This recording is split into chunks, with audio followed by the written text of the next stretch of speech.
dissolve, especially fundamental ones. The culture is dissolving because the culture is a structure of category. That's what it is. Right. So, and in fact, culture is a structure of category that we all share. So we see things the same way. Well, that's why we can talk. I mean, not exactly the same way, because then we'd have nothing to talk about. But roughly speaking, we have a bedrock of agreement. That's the Bible, by the way. So I just walked through the Museum of the Bible in Washington. That was very cool. It's a very cool museum. So the structure, that's what the Bible Yeah, it's what I figured out. provides. I just figured this out this week. So it was a cool thing to walk through because it's chronological. They have one floor which is the history of the Bible. Mhm. But it's not exactly that. It's really what it is the history of the book. Now, in many ways, the first book was the Bible.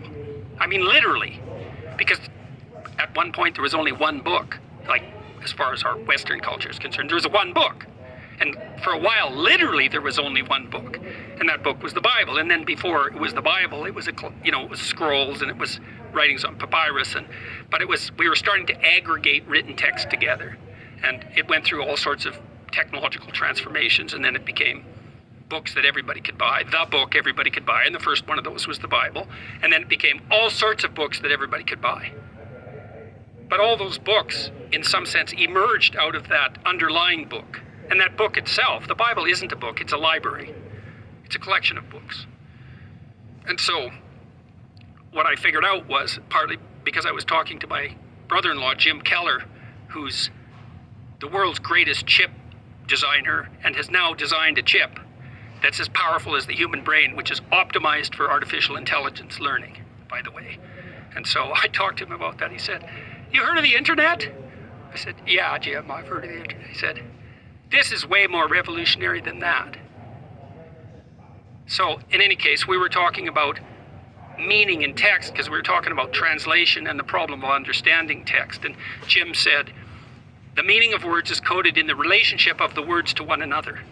And the postmodernists make that case, that all meaning is derived from the relationship between words.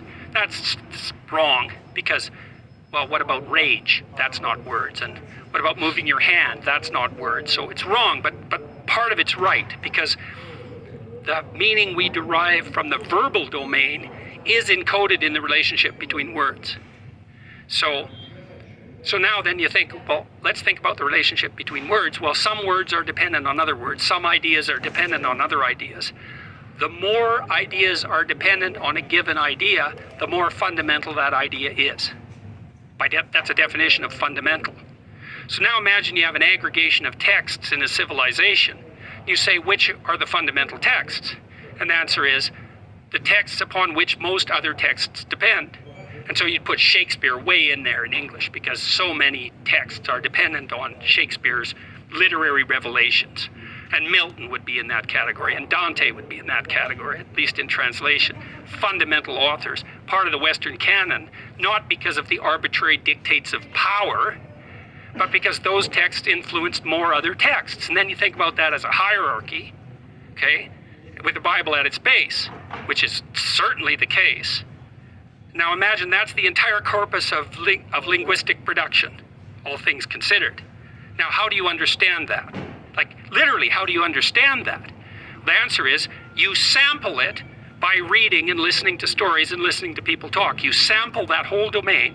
You build a low resolution representation of that inside you, and then you listen and see through that. And so it isn't that the Bible is true. It's that the Bible is the precondition for the manifestation of truth, which makes it way more true than just true. It's a whole different kind of true. And I think this is not only literally the case, factually, I think it can't be any other way. It's the only way we can solve the problem of perception. All right, so what Jordan Peterson just said there, in many respects, should shake all of us out of our ridiculous secularized stupor that's been operative in the West from at least since the end of the 18th century and like